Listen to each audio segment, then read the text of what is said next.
For this look, I'm going to start by doing my brows, and I'm using my Anastasia just to carve out the arch that I want for my brows, and I like mine pretty natural, so I'm just following the natural curve of my brows. Normally, I would do my brows and eyes last, but because I'm using color shadows, I don't want glitter and color all over my face and contour and highlight because that is not popping, that is not cute, and I'm trying to be popping and cute, so... Now, I like to use more than one product on my brow because when you use that pomade, sometimes it gets a little thick. So I go back in with the brow pencil and just create those hair-like, effects so it looks natural. I do not want caterpillar eyebrows. I know a lot of girls are into that. I am not. So yeah, I did the second step. And now I'm going to continue carving out my brows using my NARS concealer. I love this concealer. This is my shit. And I'm going to go and blend it out just so it's all perfect and melted into my skin. To start my eyes, I'm going to go ahead and prime. And if you don't prime, stop watching my video because you're going to look a hot ass mess. Now I'm going in with a nice crease color called Saddle from MAC. And it's my favorite crease color. It's just a great transition color. It works with every skin tone. And then on top of that, we're going to layer Swiss Chocolate, which is also by MAC, just to give us some more dimension in our crease. After I place both those colors in my crease, I'm going to go ahead and take a lighter shade and place that right under my brow bone, just to give it a little bit of highlight before I finish the rest of my eye. For this look, I want a really defined cut crease, so I'm going to start off by drawing it first with an eyeliner pencil.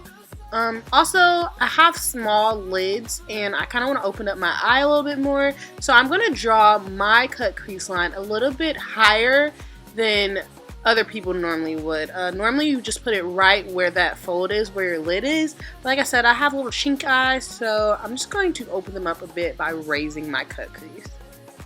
Now we're going back into our Morphe palette, and I'm going to take this reddish brown and blend that out right on top of the line that I created with my eyeliner. I'm doing this because I wanted to find cut crease, but I don't want a harsh line separating the blended crease area and my lid area. It just looks weird, so I'm just going to blend it out, but you can still see it to guide you for your cut crease.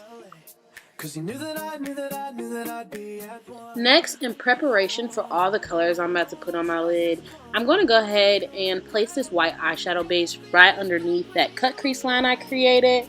And this is just going to make all those colors pop and look beautiful, and everybody going to be looking at your eye like, damn girl, how you get them colors looking like that? You're going to be like, I put a base on, bitch. I'm going to go ahead and set this eyeshadow base by putting a translucent powder right on top so it doesn't smear and fold when we do our shadows.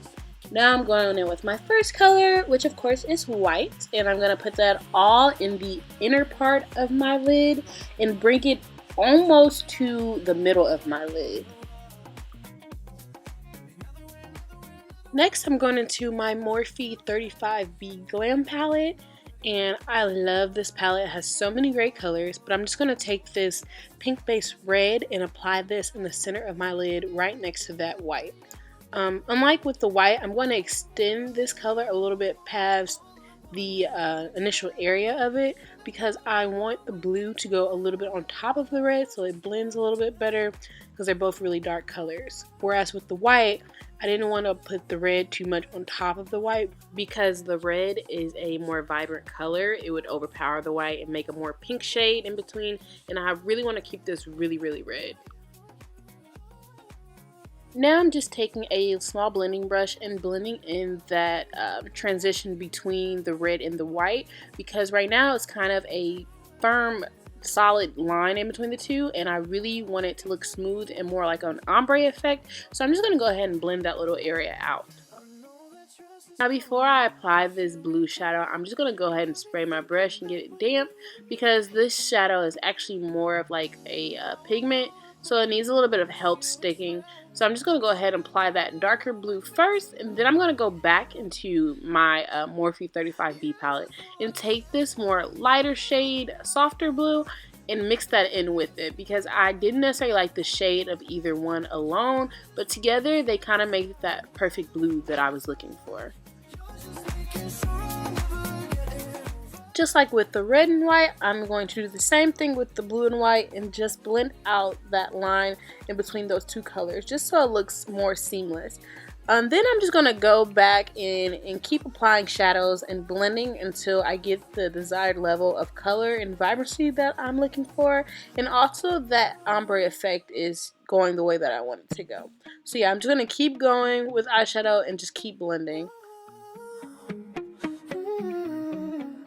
Now this part is completely optional. I just do this to clean up a little bit, but some people can get it pretty clean with their foundation, or they can keep their eyeshadows pretty clean. I am not one of those people, so I oftentimes, when I do looks like this, go back in and correct the shape with concealer. And this is the same NARS concealer that I used under my brow earlier in the video.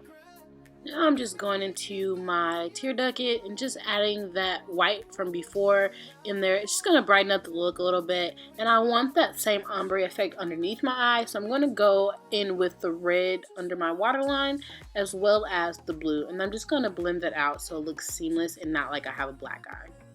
Once I finish blending out my waterline, I'm going to go ahead and go off camera and finish the rest of my face. And then I'll come back and show how to finish the rest of the look. So, be right back. Yes, baby, we are getting somewhere. So I finished one of the eyes, minus lashes, but that's fine. It's still cute or whatever. So now we're going to go in and line our waterline. And we're going to use white to line our waterline. It just is giving this look completely a brightening effect, which is what I was going for. And then we're going to take our glitter, our first glitter, and we're going to use this to just line our crease. And this is just going to define that crease as well as give it a little pop, a little shimmer. You know, I was out here sparkling, lighting up the world and whatnot. So now it's time for even more glitter. I'm going to take this glitter glue and I'm just going to apply that right on top of the white, mostly in the super inner corner, because I didn't want to put white glitter next to the red, so I'm putting it more so in that little space right in the corner of my eye and at the very beginning. Then I'm just going to go ahead and put the glue where I want it to be on the red and the white.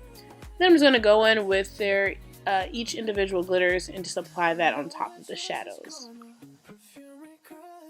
I'm going to go ahead and start lining my eye. Now that I did this, I realized that it's kind of hard to use a gel liner on top of glitter. So maybe I should have lined it before I applied glitter, or perhaps just went ahead and just did all liquid. But I ended up changing methods and going from gel to liquid midway through. So that's why you saw the change there. But yeah, this is a liquid liner. And this went on a little bit more smoothly than the gel did. It just didn't clump up or drag as much. It came on a lot smoother. For this particular look, I wanted a thinner line for my eyeliner. You can go thicker if you want. You also technically don't have to have a wing, but how you gonna be fly with no wings? And I want to be fly every day, so I always got my wing liner popping. And now we're coming to an end. We're just going to apply some mascara. I'm not really picky about this mascara because I know I'm about to add lashes off camera. But yeah, just go ahead and coat both your bottom and your top lashes. This is mostly just to prep them to apply your lashes. It just looks more blended, more natural when you put eyeliner on first. And now, see, I have my eyeliner on. I'm going to apply my lashes and show you the full look. You just wanna touch